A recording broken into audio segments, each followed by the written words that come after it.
Hi friends, అందరికీ నమస్తే. Welcome back to wisdom share 1969 cooking videos.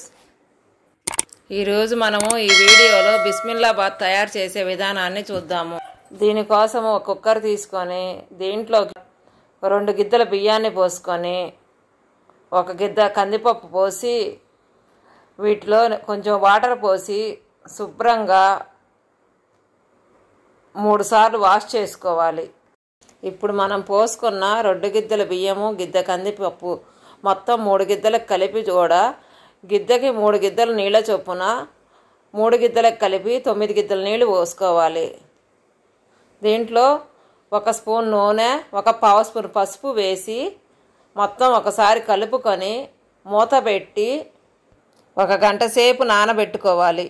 ఇప్పుడు గంట సేపు అయిందండి. పొయ్యి మీద ఈ కుక్కర్ పెట్టేసుకొని 3 విజిల్స్ వచ్చే వరకు ఉడికించుకోవాలి. ఇప్పుడు స్టవ్ మీద ఒక కళాయి పెట్టుకొని నీళ్ళన్నీ ఆవిరైపోయిన దాకా హై ఫ్లేమ్లో ఉంచుకొని మంట లో ఫ్లేమ్లోకి మార్చుకొని 2 స్పూన్ల ఆయిల్ వేసి దీంట్లోకి 1 స్పూను నెయ్యిని కూడా వేసుకొని నెయ్యంతా కరిగిన తరువాత 1 స్పూను పచ్చిపప్పు, అలాగే 1 స్పూన్ పోపు దినుసులు, 1 ఎండుమిర్చి చిన్నగా కట్ చేసి వేసుకొని బాగా అవి వేగేంత వరకు కూడా వేయించుకొని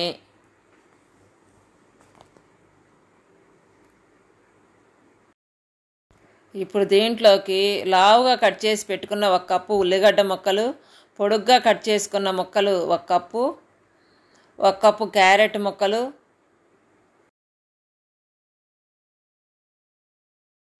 1 కప్పు టమాటా ముక్కలు, 1 కప్పు పచ్చిమిర్చి, 1 కప్పు పొడుగ్గా కట్ చేసుకున్న పచ్చిమిర్చి,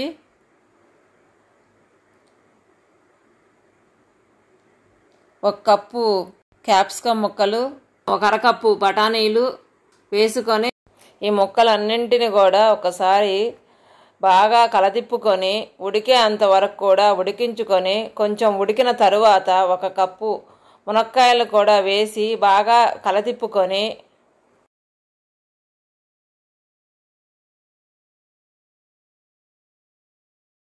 ఇప్పుడు దీంట్లో కొంచెం కరివేపాకును కూడా వేసుకొని బాగా కలుపుకోవాలి. ఇప్పుడు దీని మీద మూత పెట్టుకొని 5-6 నిమిషాల పాటు మగ్గించుకోవాలి. ఇప్పుడు ఒకసారి మూత తీసి బాగా కలదిప్పుకొని దీంట్లోకి 1 కప్పు నీళ్లు పోసుకొని బాగా కలుపుకొని ఇప్పుడు దీంట్లోకి 1 స్పూన్ అల్లం వెల్లుల్లి పేస్టు,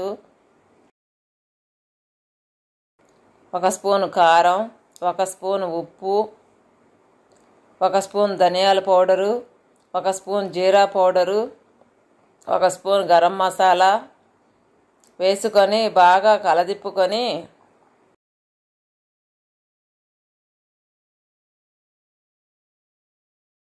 ఇప్పుడు దీంట్లోకి 1 స్పూను యాలక్కాయల పౌడరు, 1/2 స్పూను ఇంగువ కూడా వేసి 1/2 స్పూను పసుపు వేసి బాగా కలదిప్పుకొని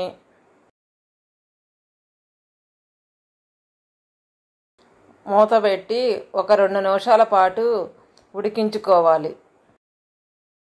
ఇప్పుడు ఒకసారి మూత తీసుకొని దీంట్లోకి 1 గ్లాస్ వాటర్ పోసి బాగా కలదిప్పుకొని నీళ్ళన్నీ 1 పొంగు వచ్చిన తరువాత కొంచెం చింతపండు రసము, 1 బెల్లం వేసి 2-3 నిమిషాల పాటు ఉడికించుకోవాలి. ఈలోపు మనం ఉడికించుకున్న అన్నం ఆవిరంతా పోయిన తరువాత ఒకసారి మూత తీసి ఈ అన్నం మొత్తాన్ని కూడా బాగా కలదిప్పుకొని పొయ్యి మీద ఉడుకుతున్న మిశ్రమంలోనికి ఈ అన్నం మొత్తాన్ని కూడా కొంచెం కొంచెముగా వేసుకొని బాగా కలదిప్పుకొని గడ్డలు గడ్డలు లేకుండా ఉండేటట్టుగా బాగా కలుపుకొని దీంట్లో కొంచెం వాటర్ కూడా మరలా పోసుకొని బాగా కలతిప్పుకొని దీనికి తాలింపు పెట్టుకుందాము. ఇప్పుడు మరొక పొయ్యి మీద తాలింపు పెట్టుకోవడానికి తాలింపు గంట పెట్టుకొని దీంట్లో 1 స్పూన్ నెయ్యి వేసి నెయ్యి అంతా కరిగిన తరువాత ఒక 15 నుంచి 20 జీడిపప్పులు వేసి కలదిప్పుకుంటూ వేయించుకోవాలి. ఈ మిశ్రమంలో వేసి ఇప్పుడు చివరిగా గార్నిష్ కోసము కొంచెం కొత్తిమీరను కూడా వేసుకొని ఈ మొత్తాన్ని కూడా ఒక ప్లేట్లోకి సర్వ్ చేసుకుందాము. ఇంతేనండి, బిస్మిల్లాబాత్ రెడీ అయిపోయింది. Thank you for watching. మీకు మా వీడియో నచ్చినట్టయితే please like, share, subscribe and click the bell icon.